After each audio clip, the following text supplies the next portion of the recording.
Wow, look at that view. It's a little hazy today. I'm not sure how well you're going to be able to see it. But we are at Spruce Knob. That's the highest point in West Virginia. And we'll kind of ease around here a little bit.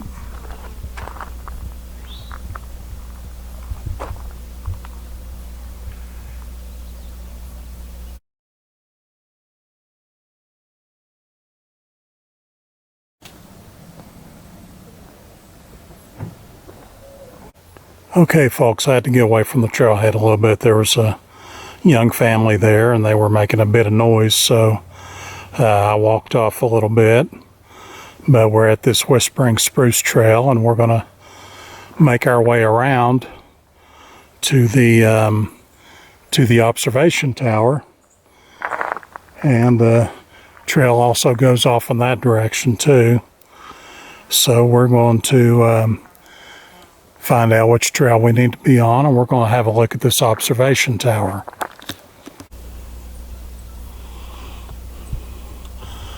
Okay, folks, here it is. We are on top of the observation tower on the highest point of the state.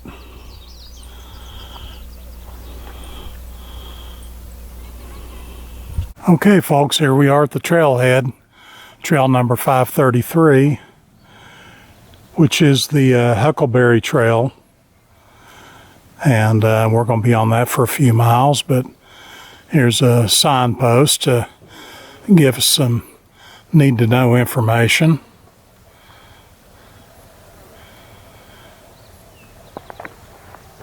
And here we are. Let's go into the wild and leave the society behind for a little while.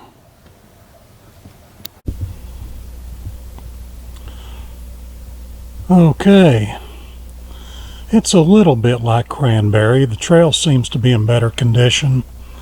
The trail's a lot drier, at least in this section.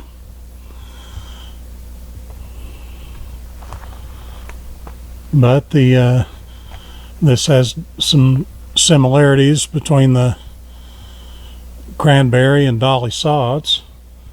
Of course, I guess that's to be expected, seeing as how they're all part of the Monongahela National Forest. But it's very beautiful in here. But you can see this trail is marked by blue diamond-shaped blazes, and it's been very well marked so far. The trail has been in very good condition. Okay, folks, we're at another important intersection here. We're at the intersection of Huckleberry Trail and Lumberjack Trail, and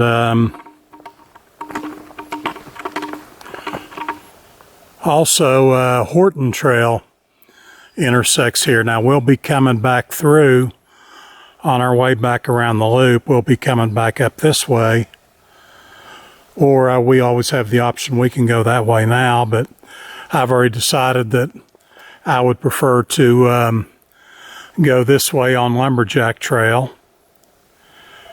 But we have come 5 miles so far from Spruce Knob Tower and Forest Road 104.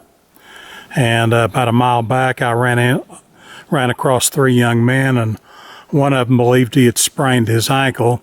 I offered to help, but he said he thought he'd be all right. Plus, he had 2 of his friends with him, so I hope that they make it out of the woods okay. But anyway, let's go ahead and make another mile here. Okay, we are at a very, very sad part of the trail. There was a airplane crash here. I don't know how many years ago, but the wreckage remains today.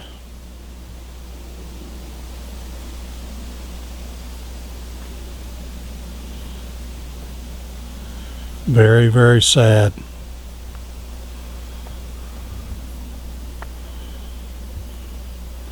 I don't know how long ago it was or who was involved, but regardless, it was a tragedy.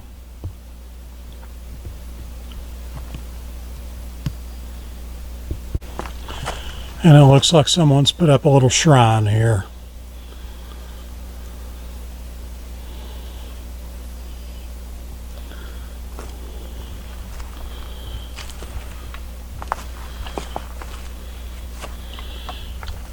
This looks like an old seat frame.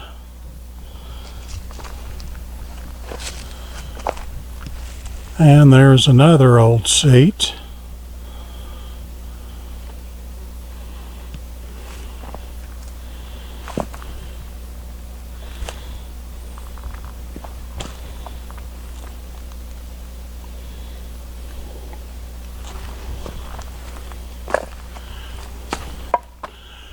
And we've got quite a steep climb ahead of us. I had to descend a pretty steep bank to get down here, and the bad part about going down is you got to go back up.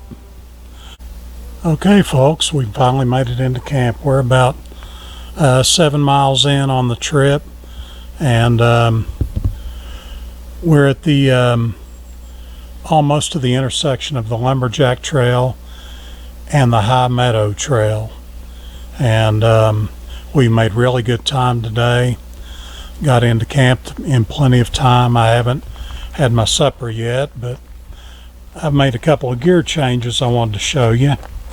Instead of my regular canister stove, I am going with a little alcohol rig now. I've had this stove for some time, and if I can make my way over here, I can give you a better look at it. Okay, what we've got here is a Trangia Spirit alcohol stove, and I believe those are made in Sweden.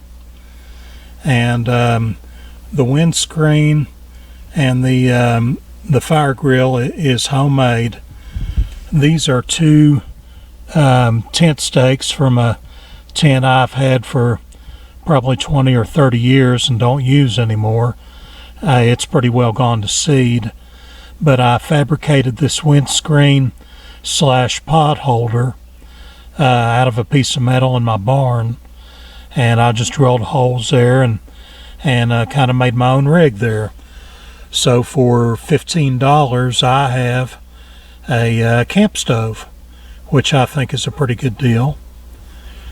And over here, instead of my collapsible Sea to Summit coffee cup, I bought a smaller Tokes. I think it's 450 milliliter titanium cup, and I'm going to make that into my new coffee cup. And I'm going to try that out and see how it works. But for the biggest change of all,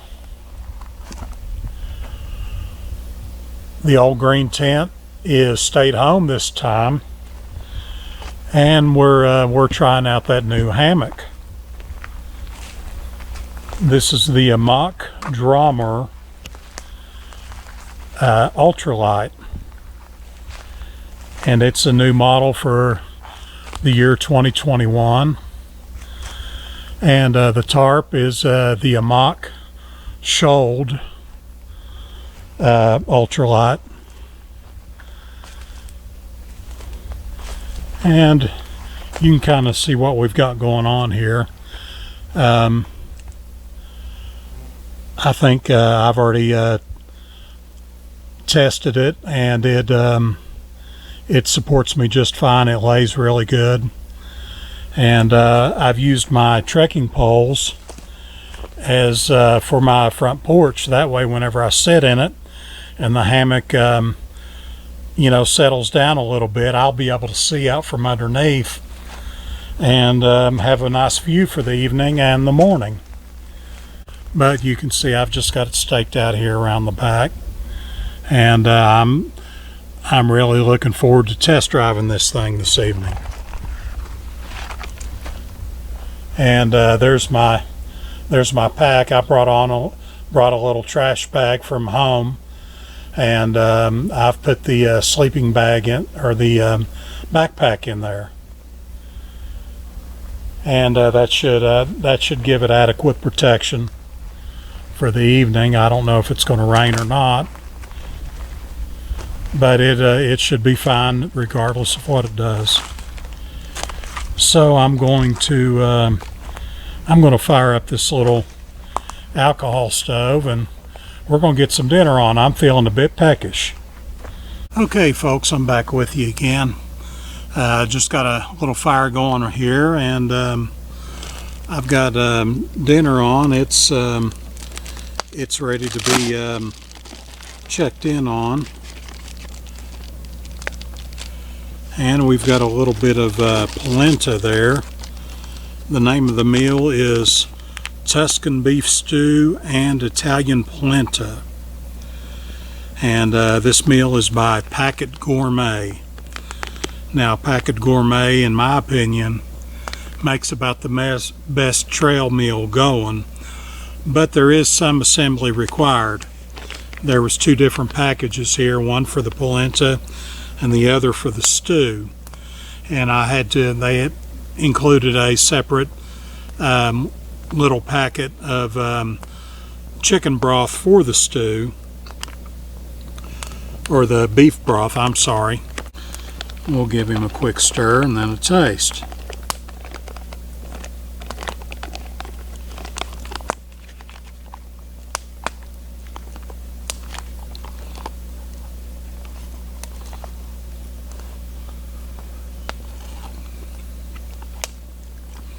Oh wow.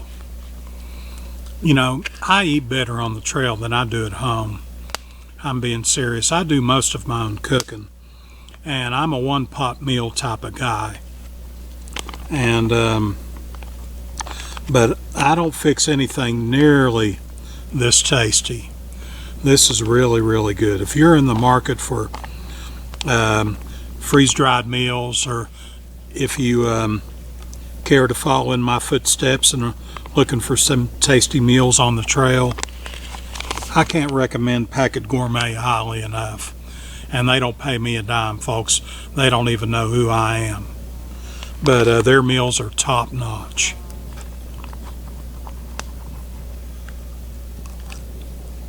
I've got a small fire here. I'm not really a fan of a big fire unless it's really, really cold. But there was an abundance of firewood laying around here, and everything was good and dry, so I thought I'd give it a go and make a fire this evening. But anyway, I want to show you something too.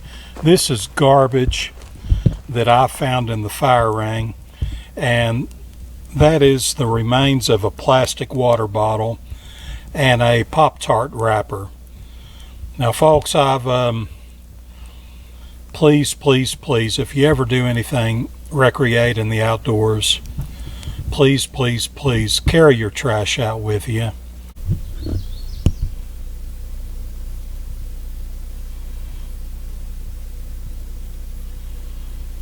Here's a little evening view from the hammock, folks.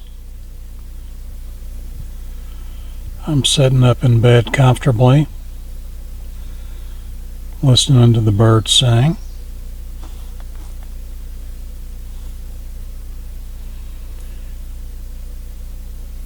And I'm hoping to have a good night's sleep here in the hammock.